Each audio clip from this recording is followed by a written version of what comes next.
আলাইকুম channel I সংবাদের এখনকার আয়োজনে সবাইকে স্বাগত জানাচ্ছি সৈয়দা তারানা তাবাসসুম। বিস্তারিত সংবাদের শুরুতেই জানিয়ে দিচ্ছি ফ্রেশ আটা ময়দা সুজি সংবাদ শিরোনাম। ঢাকা ৮ আসনের স্বতন্ত্র প্রার্থী ইনকিলাব মঞ্চের মুখপাত্র ওসমান হাদী গুলিবিদ্ধ, ঢাকা মেডিকেলে লাইফ সাপোর্টে চিকিৎসাধীন। ওসমান হাদীর ওপর হামলায় জড়িতদের দ্রুত ধরতে প্রধান উপদেষ্টার নির্দেশ, দেশে নির্বাচনী পরিবেশে এমন সহিংস হামলা চূড়ান্ত অগ্রহণযোগ্য মন্তব্য। ওসমান হাদী গুলিবিদ্ধের ঘটনায় সব প্রার্থী নিরাপত্তা নিশ্চিতের দাবি জানিয়ে বিএনপির বিক্ষোভ কর্মসূচি, নিন্দা জানিয়ে বিচারের দাবিতে রাজনৈতিক দলগুলো। এবং নির্বাচনী প্রার্থী গুলিবিদ্ধ হওয়ার পর রাজধানী জুড়ে নিরাপত্তা জোরদার, ঢাকা মেডিকেল সহ রাজধানীর বিভিন্ন স্থানে অতিরিক্ত পুলিশ ও সেনা মোতায়েন।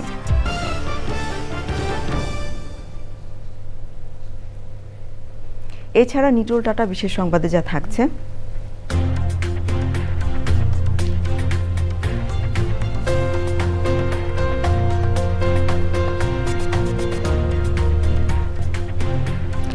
ব্রিটেনের আকাশে ট্যাক্সি পরিষেবা চালু করতে ভার্টিক্যাল এরোস্পেসের নতুন বৈদ্যুতিক বিমান ভ্যালো উন্মোচনের খবর। ভূমিকম্প সহনীয় মোস্ট ডিউরেবল দেশের প্রথম থার্মেক্স রড সালাম স্টিল। সালাম স্টিল বোঝে ডিউরেবিলিটি। সালাম still most durable still.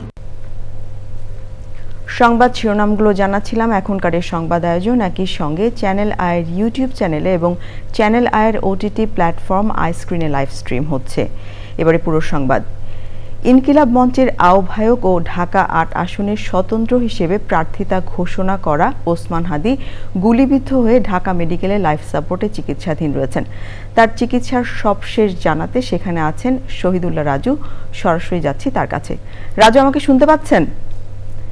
Raju, Osman হাদীর চিকিৎসার সবশেষ কি তথ্য আছে আপনার কাছে, আমাদের জানান।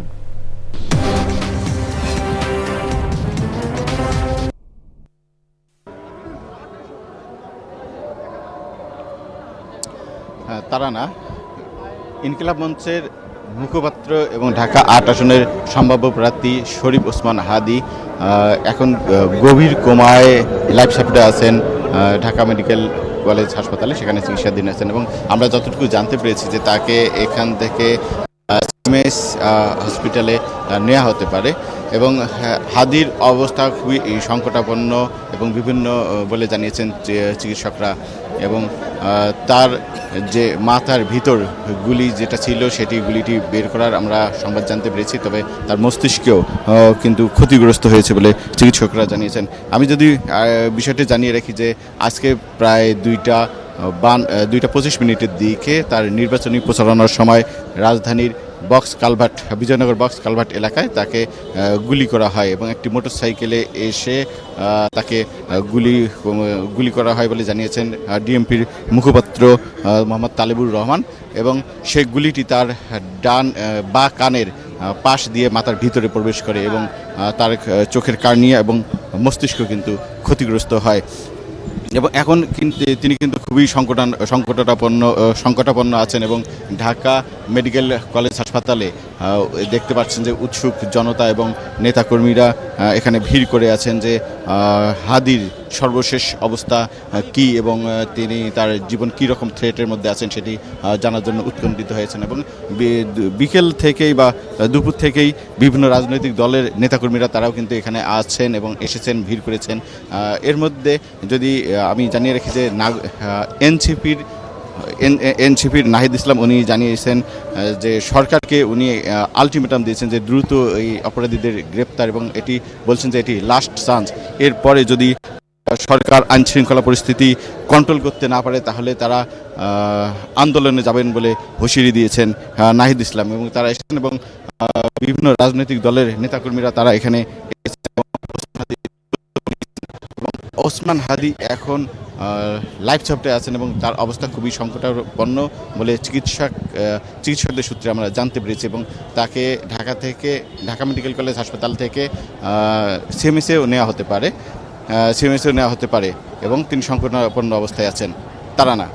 রাজা, আপনাকে অনেক ধন্যবাদ আমাদের সাথে যোগ দেবার জন্য। ঢাকা ৮ আসনের সম্ভাব্য স্বতন্ত্র প্রার্থী ও ইনকিলাব মঞ্চের মুখপাত্র শরীফ ওসমান হাদিকে রাজধানীর বিজয়নগর এলাকায় গুলি করে দ্রুত মোটর সাইকেলে করে পালিয়ে যায় দুর্বৃত্তরা। এরপর তাকে ঢাকা মেডিকেল কলেজ হাসপাতালে নিয়ে যাওয়া হয়। সেখানে আশঙ্কাজনক অবস্থায় চিকিৎসাধীন রয়েছেন ওসমান হাদি। বিস্তারিত মির্জা ইমতিয়াজের রিপোর্টে।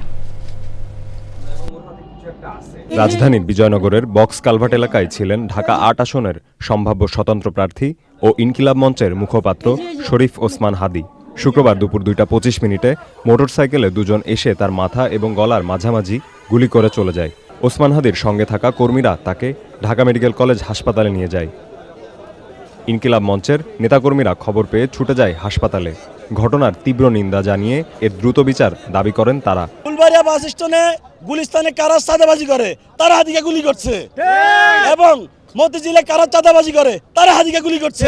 বর্তমান ডক্টর ইউনূস সাহেব একটা সঠিকভাবে যে ওসমান হাদিকে গুলিটা করেছে তাকে অবশ্যই আইনের আশ্রয়ে আনতে হবে, আর যদি না আনে তাহলে প্রয়োজনে আবার আমরা জুলাইয়ের মতন আবার আন্দোলনে নামবো ইনশাআল্লাহ। হাসপাতালের পরিস্থিতি নিয়ন্ত্রণে সেখানে সেনাবাহিনী মোতায়েন করা হয়।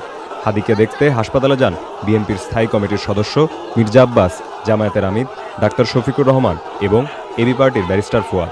কোনোভাবে এই রাষ্ট্রকে দুর্বৃত্তপনার কাছে আমরা সারেন্ডার করতে দেব না। মাথার ভেতরে গুলিবিদ্ধ হওয়ায় লাইফ সাপোর্টে রেখে তার চিকিৎসা চলছে বলে জানায় হাসপাতাল কর্তৃপক্ষ। Mirza Imtiaz, channel I, Dhaka. রাজধানীর বিজয়নগর এলাকায় ইনকিলাব মঞ্চের মুখপাত্র ও ঢাকা ৮ আসনের সম্ভাব্য স্বতন্ত্র প্রার্থী শরীফ ওসমান হাদি দুর্বৃত্তদের গুলিতে গুরুতর আহত হওয়ার ঘটনায় গভীর উদ্বেগ প্রকাশ করেছেন অন্তর্বর্তী সরকারের প্রধান উপদেষ্টা প্রফেসর মোহাম্মদ ইউনূস। এক বিবৃতিতে প্রধান উপদেষ্টা বলেন, নির্বাচনী পরিবেশে এমন সহিংস হামলা একেবারে অগ্রহণযোগ্য এবং দেশের শান্তিপূর্ণ রাজনৈতিক অঙ্গনের জন্য এটি অত্যন্ত দুঃখজনক ঘটনা। আহত ওসমান হাদির সর্বোচ্চ চিকিৎসা নিশ্চিত করতে সংশ্লিষ্টদের প্রয়োজনীয় সব ব্যবস্থা গ্রহণের নির্দেশ দিয়েছেন প্রধান উপদেষ্টা। প্রধান উপদেষ্টা দ্রুত ও ব্যাপক তদন্ত চালিয়ে হামলায় জড়িত সবাইকে শনাক্ত করে আইনের আওতায় আনার কঠোর নির্দেশ দিয়েছেন।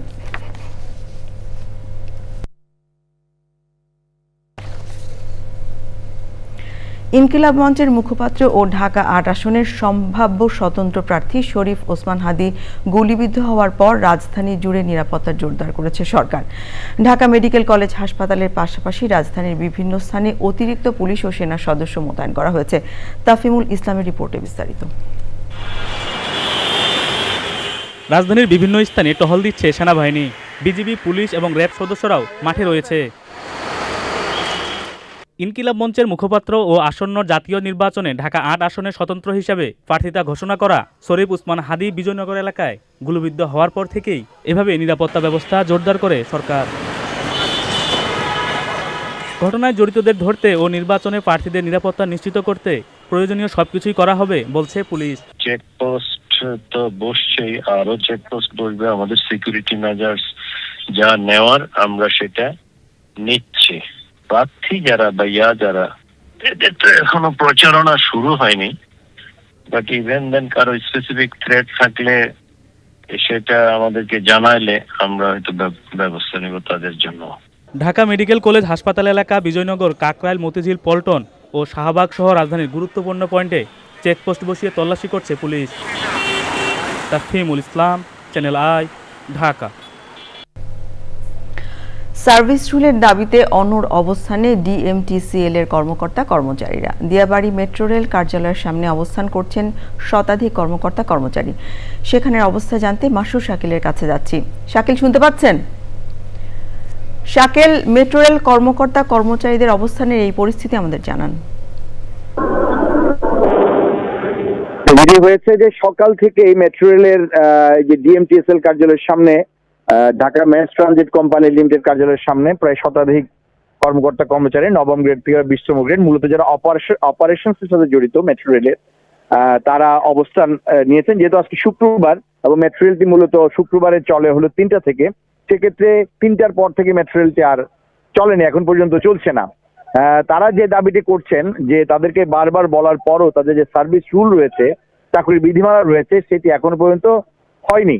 তাদেরকে এর আগে একবার কথা দেওয়া হয়েছিল, কিন্তু তাদের কথাটি রাখা হয়নি, যে কারণে তারা বলছেন যে আজকেই তাদেরকে তাদের সার্ভিস রুলের ব্যাপারে সুনির্দিষ্টভাবে তাদেরকে এটা নিশ্চিত করতে হবে যে তাদের সার্ভিস রুলটি করা হবে, এবং আজকেই সেটি তারা দিতে নেওয়ার জন্য অনর। যদিও বারবার করে তাদের একটি দল ভিতরে গিয়ে এমডির সাথে কথা বলেছেন এবং 18 তারিখ একটি বোর্ড মিটিং করে সে সার্ভিস রুলটি পাস করার জন্য তাদেরকে আশ্বাস দেওয়া হয়েছে, তো তারা সেটি মানতে নারাজ।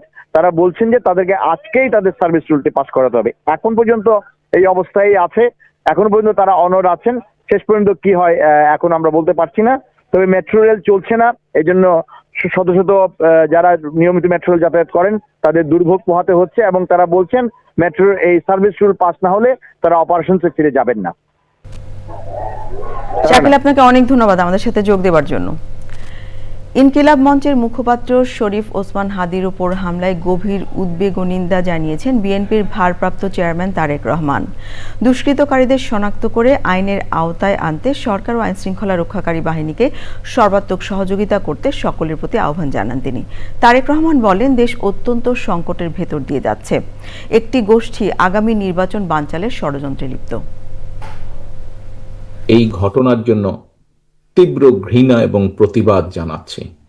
আমাদের উচিত হবে সারা বাংলাদেশে গণতন্ত্রের পক্ষে যত মানুষ আছে প্রত্যেকটি মানুষের উচিত হবে এই ঘটনার তীব্র প্রতিবাদ এবং ঘৃণা জানানোর। বিভিন্ন সময় বিভিন্ন ব্যক্তি, বিভিন্ন সংগঠনের সদস্যরা হুমকি দিয়েছে প্রকাশ্যে যে প্রত্যাশিত নির্বাচন আগামী ফেব্রুয়ারি মাসে, সে নির্বাচনকে তারা হতে দেবে না, বাধাগ্রস্ত করবে, প্রকাশ্যে হুমকি দিয়েছে। একটি দল, গোষ্ঠী বা কিছু ব্যক্তি এই দেশকে, দেশের মানুষের শান্তি, স্থিতিশীলতা বিনষ্টের জন্য উঠে পড়ে লেগেছে। ওসমান হাদিকে গুলি করার ঘটনার পেছনে নির্বাচন বানচালের ষড়যন্ত্র থাকতে পারে বলে মনে করছে বিএনপি ও এনসিপি। ঘটনার প্রতিবাদে শনিবার সারা দেশে বিক্ষোভ কর্মসূচিও দিয়েছে বিএনপি। জামাতে ইসলামী সহ বিভিন্ন রাজনৈতিক দল ঘটনার দ্রুত তদন্ত করে আইনানুগ ব্যবস্থা নেওয়ার তাগিদ দিয়েছে। লুৎফর রহমান সোহাগের রিপোর্ট। তফসিল ঘোষণার পরদিনই ঢাকায় সম্ভাব্য প্রার্থী ওসমান হাদিকে গুলির ঘটনায় নির্বাচনের পরিবেশ নিয়ে রাজনৈতিক মহল থেকে আসছে উদ্বেগের বার্তা। এই ঘটনার সঙ্গে নির্বাচন বানচালের চক্রান্ত থাকতে পারে দাবি করে প্রার্থীদের নিরাপত্তা নিশ্চিতের দাবি জানিয়েছেন বিএনপি মহাসচিব মির্জা ফখরুল ইসলাম আলমগীর। এবং আমি একটা অশনি সংকেত দেখতে পাচ্ছি যে নির্বাচনকে বানচাল করার জন্য সেই শক্তি আবার চক্রান্ত শুরু করেছে। জামায়াতে ইসলামীর আমির ডাক্তার শফিকুর রহমান গভীর উদ্বেগ প্রকাশ করে ঘটনার নিরপেক্ষ তদন্ত দাবি করেছেন। এর পেছনে বড় কারণ থাকার আশঙ্কা জানিয়ে 24 ঘণ্টার মধ্যে দোষীদের গ্রেপ্তার করার আলটিমেটাম দিয়েছেন এনসিপির আহ্বায়ক নাহিদ ইসলাম। লুৎফর রহমান সোহাগ, চ্যানেল আই, ঢাকা। এবারে নিয়ে নিচ্ছি বিরতি। বিরতির পর্যায়ে থাকছে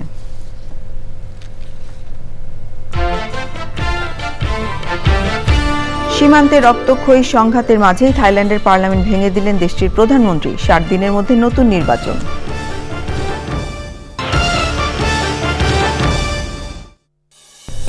আপনারা দেখছেন চ্যানেল আই সংবাদ। প্রধান উপদেষ্টার প্রেস সচিব মোহাম্মদ শফিকুল আলম বলেছেন, পতিত স্বৈরাচার যতই চেষ্টা করুক না কেন, সরকার অংশগ্রহণমূলক, আনন্দমুখর ও প্রতিদ্বন্দ্বিতামূলক নির্বাচন জাতিকে উপহার দেবে। পৃথিবীর কোনো শক্তি নেই যে এই নির্বাচনকে বাধাগ্রস্ত বা প্রতিরোধ করতে পারে। বেলা 11:30টায় শরীয়তপুরের নড়িয়া উপজেলা পরিদর্শন ও সুরেশ্বর দরবার শরীফ জিয়ারত শেষে সাংবাদিকদের তিনি আরও বলেন, গত 15 বছর দেশের মানুষ একটা ভালো নির্বাচন পায়নি, তাই মানুষ একটি ভালো নির্বাচনের অপেক্ষায় আছে। রাজশাহীর তানোরে গভীর নলকূপের গর্তে পড়ে নিহত 2 বছরের শিশু সাজ্জিদের দাফন হয়েছে, তবে এই মৃত্যুর ঘটনায় কোনো মামলা হয়নি। পুলিশ বলছে, গভীর গর্ত অরক্ষিত অবস্থায় রাখার ঘটনায় অভিযোগ পেলে মামলা নেওয়া হবে। সীমান্তে রক্তক্ষয়ী সংঘাতের মধ্যেই থাইল্যান্ডে পার্লামেন্ট ভেঙে দিলেন দেশটির প্রধানমন্ত্রী অনুটিন। রাজা মহা ওয়াজিরালঙ্কর্ণ অনুমোদন দেওয়ার পর রাজকীয় গেজেট প্রকাশের মধ্য দিয়ে সিদ্ধান্তটি কার্যকর করা হলো। এর ফলে আগামী 45 থেকে 60 দিনের মধ্যে নতুন নির্বাচন হবে। এই সময় অনুটিন সীমিত ক্ষমতায় তত্ত্বাবধায়ক সরকার পরিচালনা করবেন। অবশ্য অনুটিন মাত্র 3 মাস আগে থাই প্রধানমন্ত্রী হিসেবে দায়িত্ব নেন।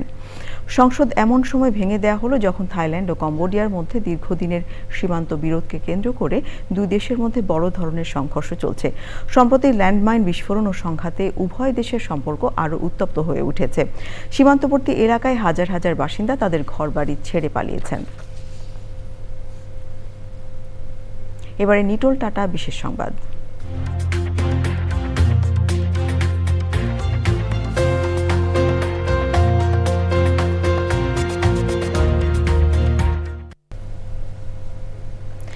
ব্রিটিশ বিমান প্রস্তুতকারক ভার্টিক্যাল এরোস্পেস শহরের আকাশে ট্যাক্সি পরিষেবা চালু করতে নতুন বৈদ্যুতিক বিমান ভ্যালো উন্মোচন করেছে।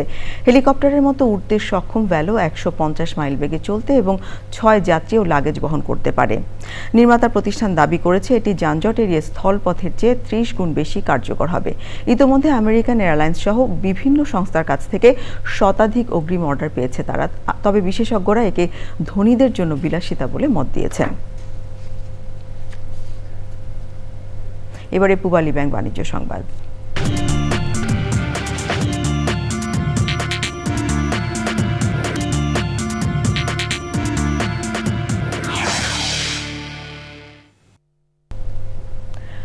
বাংলাদেশের বৈদেশিক মুদ্রার রিজার্ভ আবারও $32 বিলিয়ন ছাড়িয়েছে। বাংলাদেশ ব্যাংকের সবশেষ তথ্য অনুযায়ী মোট রিজার্ভ দাঁড়িয়েছে $32.12 বিলিয়ন। আইএমএফ এর নির্ধারিত বিপিএম 6 এর হিসেবে রিজার্ভ দাঁড়িয়েছে $27.45 বিলিয়ন। দেশের বৈদেশিক মুদ্রা বাজার স্থিতিশীল রাখতে এবং রেমিট্যান্স ও রপ্তানি আয়ের প্রবাহ ঠিক রাখতে অতিরিক্ত ডলার কিনেছে বাংলাদেশ ব্যাংক। সম্প্রতি 16টি ব্যাংক থেকে 15 কোটি মার্কিন ডলার কেনা হয়েছে। চলতি 2025-26 অর্থ বছরে এ পর্যন্ত নিলাম পদ্ধতির মাধ্যমে 266 কোটি 30 লাখ ডলার কিনেছে কেন্দ্রীয় ব্যাংক। আবারও নিয়ে নিচ্ছি বিরতির পর্যায়ে থাকছে।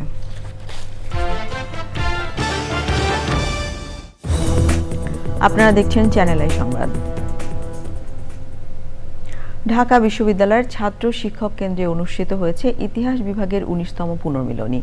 প্রাক্তনীদের এই মিলন মেলায় বিভিন্ন শিক্ষাবর্ষের শিক্ষার্থীরা অংশ নেন। নিজেদের শিক্ষা জীবনের স্মৃতিচারণের পাশাপাশি তা কর্মজীবনকে কিভাবে সমৃদ্ধ করছে তুলে ধরেন প্রাক্তনীরা। 1921 সালে ঢাকা বিশ্ববিদ্যালয়ের প্রতিষ্ঠাকালীন 8টি বিভাগের একটি ইতিহাস বিভাগ। এবারে খেলার খবর। সংবাদ শেষ করব, তবে যাবার আগে ফ্রেশ আটা ময়দা সুজি সংবাদ শিরোনামগুলো জানিয়ে দিচ্ছি আরও একবার। ঢাকা 8 আসনের স্বতন্ত্র প্রার্থী ইনকিলাব মঞ্চের মুখপাত্র ওসমান হাদি গুলিবিদ্ধ, ঢাকা মেডিকেলে লাইফ সাপোর্টে চিকিৎসাধীন। ওসমান হাদির ওপর হামলায় জড়িতদের দ্রুত ধরতে প্রধান উপদেষ্টার নির্দেশ, দেশে নির্বাচনী পরিবেশে এমন সহিংস হামলা চূড়ান্ত অগ্রহণযোগ্য মন্তব্য। ওসমান হাদি গুলিবিদ্ধের ঘটনায় সব প্রার্থীর নিরাপত্তা নিশ্চিতের দাবি জানিয়ে বিএনপির বিক্ষোভ কর্মসূচি, নিন্দা জানিয়ে বিচারের দাবিতে রাজনৈতিক দলগুলো। এবং নির্বাচনী প্রার্থী গুলিবিদ্ধ হওয়ার পর রাজধানী জুড়ে নিরাপত্তা জোরদার, ঢাকা মেডিকেল সহ রাজধানীর বিভিন্ন স্থানে অতিরিক্ত পুলিশ ও সেনা মোতায়েন।